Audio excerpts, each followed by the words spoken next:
먼저 증시 보겠습니다. 코스피 0.6%, 코스닥 0.5% 정도 상승했고요.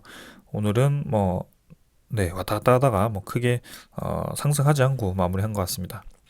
코스피 같은 경우는 외국인 2천억 정도 매수했고요. 나머지 이제 기관은 750억 정도. 반대로 이제 코스닥은 외국인이 좀 팔고 기관이 매수를 했네요.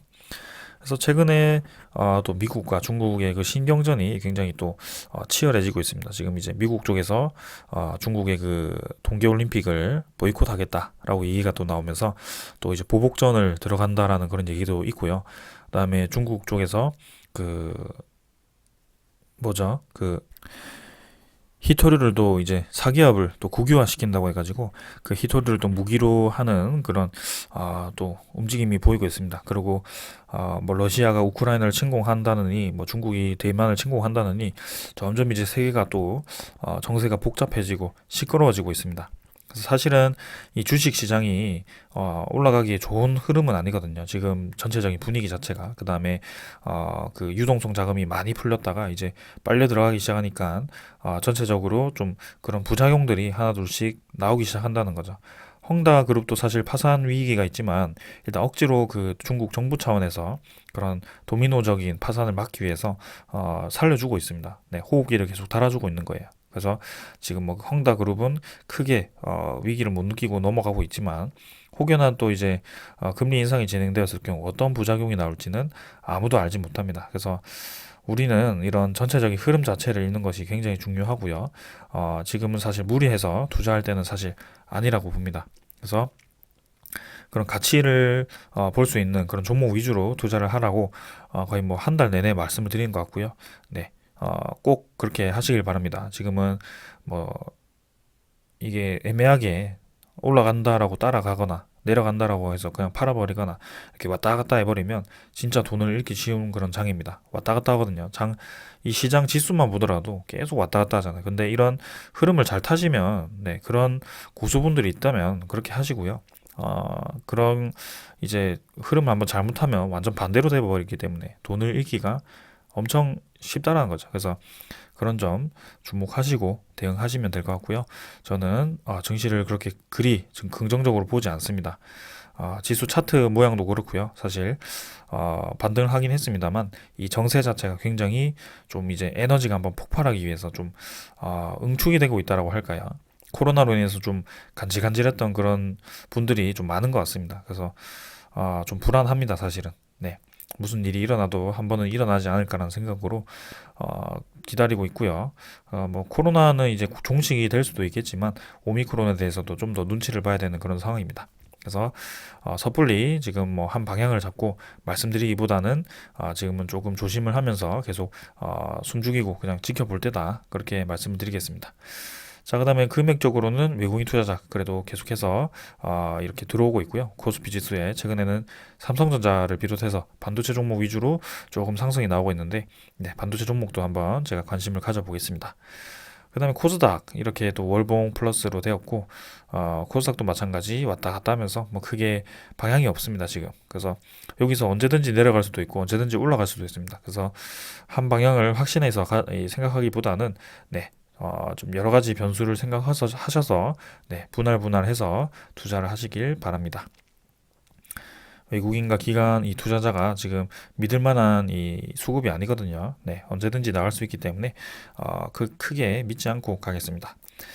자, 환율 같은 경우는 뭐 계속 위로 유지가 되고 있고요. 1100 후반대. 그래서 1200원대 뭐 크게 넘지 못하고 계속 요 정도 유지하고 있기 때문에 그냥 지켜보겠습니다. 하지만 여기서도, 네, 지수가 좀 떨어지거나 할 때 또 크게 올라갈 수 있기 때문에 환율에 대해서도 계속 주시를 할 필요는 있고요. 그다음에 최근에 오미크론 이슈로 인해서 이 미국의 국채 금리가 좀 많이 하락을 했었는데요. 다시 한번 좀 반등을 하기 시작했습니다. 그래서 미국 국채 금리가 1.44%, 그래서 어제보다 좀 더 증가를 했고요.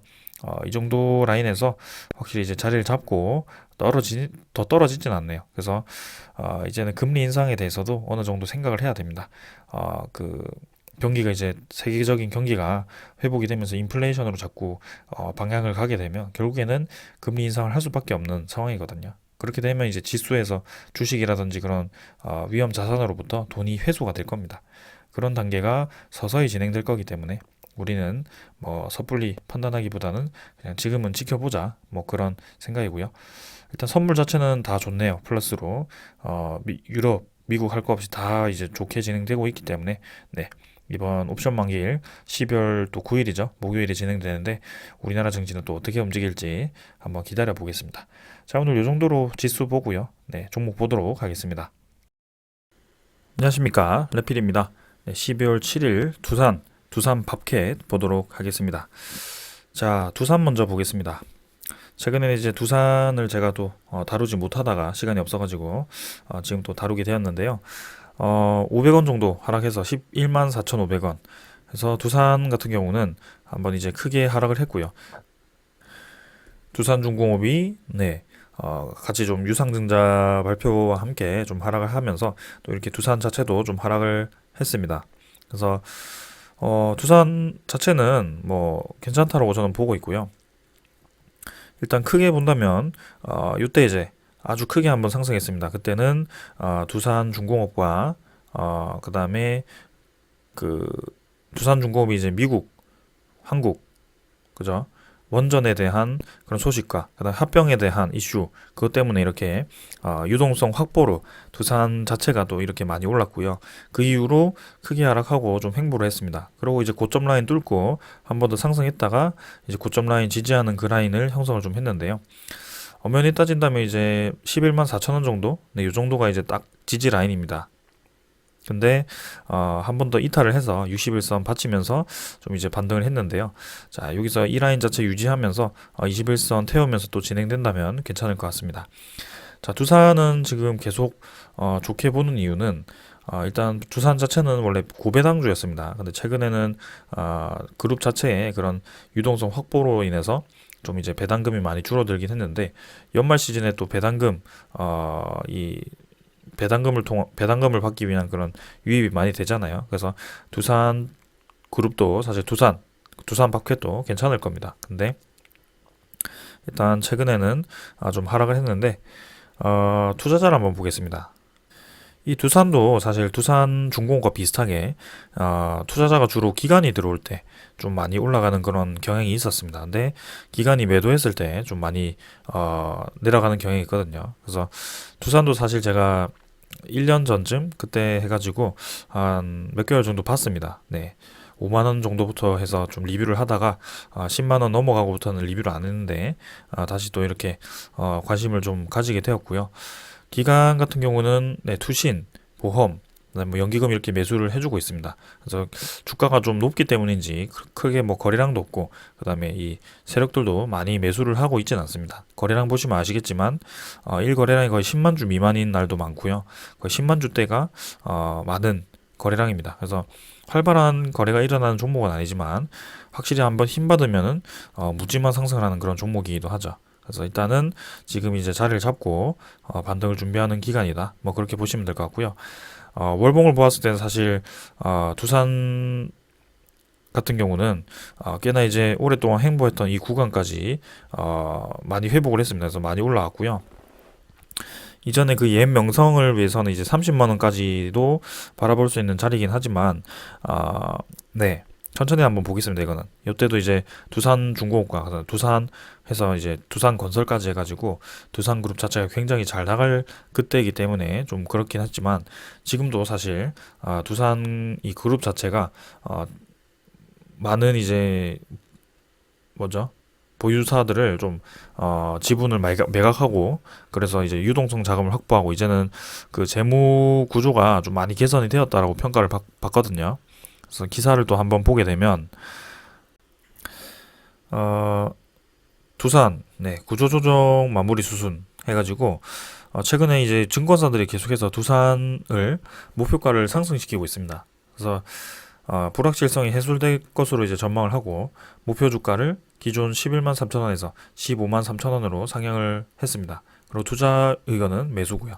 이게 증권사에서 뭐 이렇게 매수 의견이 나온다고 해서 바로 뭐 주가가 내려간다 이렇게 생각하실 수도 있겠지만 결국에는 이런 분석 자체가 틀리진 않았거든요. 네. 그래서 단기간에 뭐 추천이 들어와서 뭐 개인 투자자가 몰려가지고 뭐 내린다 뭐 이렇게 생각하실 수도 있겠지만 결국에는 이 가격에 수렴하게 움직이게 됩니다. 네. 그래서 이 목표 주가가 높아졌다라는 것 자체는 상당히 긍정적으로 생각을 할 수 있을 것 같고요. 두산중공업의 이제 이 유상증자, 대규모 유상증자를 통해서 이제 채무를 졸업을 하게 되고 그 중에 이제 8천억 정도를 네, 2026년까지 수소터빈과 그 다음에 해상풍력에 이렇게 대규모 투자를 하게 되면서 두산그룹 자체가 신사업에 대한 그런 미래까지 확보를 하고 그 다음에 두산건설발 그 재무에 대한 그 악화를 거의 다 해결을 했다라고 평가를 받고 있습니다. 그러면 자연스럽게 그 아래에 있는 이 자회사들과 그 다음에 그 위에 있는 지주사가 이 유동성이 확보가 되기 때문에 당연히 좋은 평가를 받을 수밖에 없는 상황이고요. 두산중공업 이 두산이 지주사라고 해서 새로운 신사업에 투자를 하지 않는 것은 아닙니다. 두산 자체도 지금 수소 쪽에 투자를 많이 하고 있고요.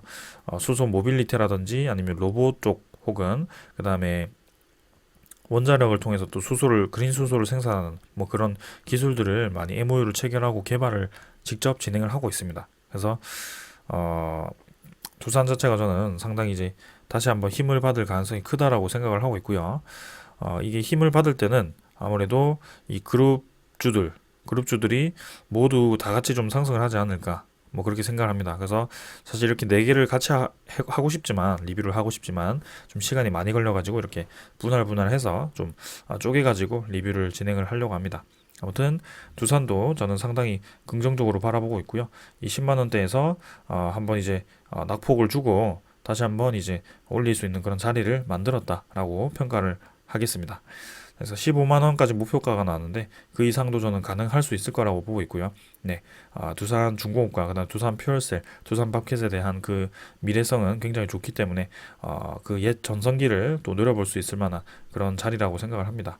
이제 원전에 대한 트렌드도 굉장히 세계적으로 이제 친원전으로 가고 있고 그다음에 원전에 대한 증설 때문에 또 관심을 많이 받을 것 같거든요. 두산건설이 이제 좀 떨어지긴 했습니다만 결국에는 두산중공업 자체가 47%에 대한 지분을 가지고 있기 때문에 언제든지 다시 가져올 수 있는 그런 네, 기업이고요. 그 두산건설도 사실 원전에 대한 그런 투자를 생각했을 때는 결국에는 다시 한번 또 건설을 끼고 해야 되기 때문에 아무래도 포기를 하기는 좀 네, 부담이 컸을 것 같습니다. 그래서 미래를 생각하고 이렇게 그룹 자체가 다 움직이다 보니까 결국에는 이렇게 좋은 움직임을 보이는 것 같습니다. 자, 그 다음에 두산 팝켓이고요. 두산 팝켓은 네, 43,000원, 3,050원 올라서 7% 정도 상승을 했고요. 일단 두산 팝켓도 네, 오르락 내리락 지금 뭐 크게 너무 크게 움직입니다. 그래서 이번에 뭐 4일 정도 해가지고 많이 상승을 했는데 하락분에 대해서 좀 많이 회복을 했습니다.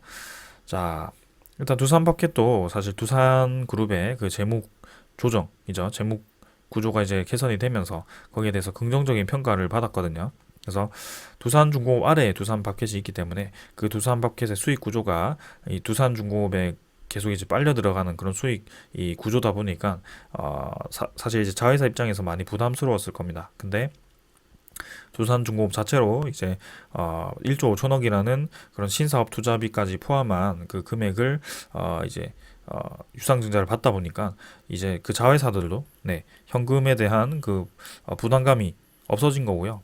거기에 대해서 뭐 신사업 투자라든지 그런 걸 이제 이 자회사 자체로도 또 진행할 수 있는 그런 기회가 생긴 겁니다. 그래서 두산마켓도 목표가가 많이 높아지는 상황이고요. 지금 사실은 내릴 만큼 내렸거든요. 이미 241선 근처까지 왔던 것부터가 내릴 만큼 내렸다라고 판단이 드는 시점이었는데요. 지금 이제 생각보다 이제 강하게 반등을 해주면서 어느 정도 자리를 잡았습니다. 그래서 고점 라인 요 정도, 그다음에 저점 라인 요 정도로 해서 이 구간을 이제 횡보를 할 것인지 아니면 꾸준히 요때처럼 또 이제 21선 태우면서 올라갈 것인지 지켜보면 될 것 같고요. 두산밥켓 같은 경우도 사실 배당금을 주는 기업입니다. 작년에는 이제 배당금을 주지 못했지만 올해는 또 다시 줄 수 있을 것 같고요. 두산밥켓에 대한 예상 실적을 보게 되면 사실 굉장히 좋습니다. 두산 그룹 전체의 거의 절반 정도를 두산 파켓이 수익을 낸다라고 보셔도 과언이 아닙니다. 그래서 두산마켓에 대한 실적을 보게 되면 매출이 5조 5천억이고요. 영업이익이 5,600억, 그다음에 당기순이익이 3,400억입니다. 그러니까 절반 이상을 영업이익을 지금 두산마켓에서 만들고 있다라고 보시면 될 것 같고요. 최근에 이제 미국에 대한 그 대규모 인프라법이 통과되었기 때문에 또 두산마켓이 기대를 받을 수 있을 것 같습니다. 아니죠, 올 초부터 해가지고 이제 두산마켓이 이제 미국의 대규모 인프라 그 기대감으로 좀 많이 올랐었는데, 또 이제 뭐 인플레이션에 대한 그런 위기감, 그 다음에 또 코로나에 대한 확산감, 그런 것 때문에 또 이제 두산마켓이 또 조정을 받기 시작했거든요. 그래서 조정을 받으면서 이제 떨어지긴 했어도 이제 다시 한번 또 관심을 받을 때가 된 것 같습니다. 그래서 두산마켓, 뭐 두산중공업도 유상증자 때문에 좀 내렸지만 이렇게 그룹주들이 모두 좀 다 같이 올라가지 않을까라는 생각을 하고 있고요. 투자자를 보더라도 이 두산마켓은 주로 외국인이 매수를 했습니다. 근데 최근 들어서는 이 하락할 때 보면 외국인이 많이 매도를 했거든요. 근데 다시 외국인 투자자가 매수를 시작했다라는 점, 그다음에 같이 이제 기관 투자자도 매수를 계속 이어주고 있다는 점, 그 기관 투자자 중에는 주로 이제 연기금 투자자가 많이 매수를 하고 있다는 점, 요 점에서 좀 긍정적으로 평가를 하겠습니다.